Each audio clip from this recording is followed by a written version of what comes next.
ಹುಟ್ಟಿದ್ದು ಕರ್ನಾಟಕದ ಮುದನೂರಿನಲ್ಲಿ. ಇವರೊಬ್ಬ ಅದ್ಭುತ ವಚನಕಾರರಾಗಿದ್ದರು. ಇವರ ಹೆಸರು ದಾಸಿಮಯ್ಯ.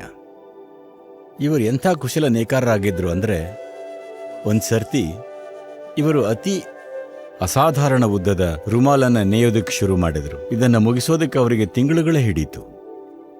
ಬಟ್ಟೆ ನೇಯ್ದು ಮುಗಿಸಿದ್ರು. ಇದೇ ಅವರ ಜೀವನಾಧಾರ ಕೂಡ ಆಗಿದ್ದರಿಂದ ಮಾರೋದಕ್ಕೆ ಅದನ್ನು ಪೇಟೆಗೆ ತಗೊಂಡು ಹೋದರು. ಆ ಬಟ್ಟೆ ಎಷ್ಟು ಸೊಗಸಾಗಿತ್ತು, ಎಷ್ಟು ದೊಡ್ಡದಾಗಿತ್ತು ಅಂದರೆ ಅದು ತುಂಬ ದುಬಾರಿ ಅಂದ್ಕೊಂಡು ಯಾರೂ ಅದರ ಬೆಲೆನೂ ಕೇಳಲಿಲ್ಲ. ಹಾಗಾಗಿ ಅವರಿಗೆ ಬಟ್ಟೆನ ಮಾರಕ್ಕಾಗಲಿಲ್ಲ. ಆ ಸುಂದರವಾದ ಬಟ್ಟೆನ ವಾಪಸ್ ತಗೊಂಡು ಹೋಗ್ತಿರ್ಬೇಕಾದ್ರೆ ದಾರಿಲಿ ವೃದ್ಧ ಚಳಿಯಿಂದ ನಡುಗ್ತಿರೋದನ್ನು ನೋಡಿದ್ರು. ಆ ವೃದ್ಧ ದಾಸಿಮಯ್ಯನ ನೋಡಿ, ತುಂಬ ಚಳಿಯಾಗ್ತಿದೆ, ಆ ಬಟ್ಟೆನ ಕೊಡ್ತೀರಾ ಅಂತ ಕೇಳಿದಾಗ ದಾಸಿಮಯ್ಯ ಆ ಬಟ್ಟೆನ ಕೊಟ್ಬಿಟ್ರು. ನಂತರ ದಾಸಿಮಯ್ಯ ಆ ವೃದ್ಧನ್ನ ಊಟಕ್ಕೆ ಅಂತ ಮನೆಗೆ ಕರ್ಕೊಂಡು ಹೋದರು.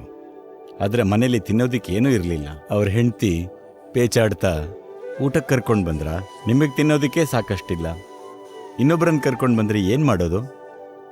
ಏನಿದೆಯೋ ಅದರಲ್ಲೇ ಅಡುಗೆ ಮಾಡಿ ಅವ್ರಿಗೆ ಬಡಿಸು, ಮಿಕ್ಕಿದ್ದನ್ನು ಆಮೇಲೆ ನೋಡೋಣ ಅಂದರು. ಆಗ ನೋಡಿದ್ರೆ ಆ ವೃದ್ಧ ಸಾಕ್ಷಾತ್ ಶಿವ ಆಗಿದ್ದ.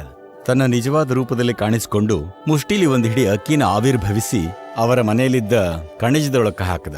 ಆವಾಗಿನಿಂದ ಅದು ಅಕ್ಷಯವಾಯಿತು. ಅವರ ಜೀವನ ಪೂರ್ತಿ ಈ ಕಣಜ ಖಾಲಿನೇ ಆಗಲಿಲ್ಲ. ದಾಸಿಮಯ್ಯ ತಮ್ಮ ಜೀವನ ಪೂರ್ತಿ ಇದನ್ನು ಲೆಕ್ಕವಿಲ್ಲದಷ್ಟು ಜನರಿಗೆ ಅನ್ನ ಹಾಕೋದಿಕ್ಕೆ ಬಳಸ್ಕೊಂಡ್ರು.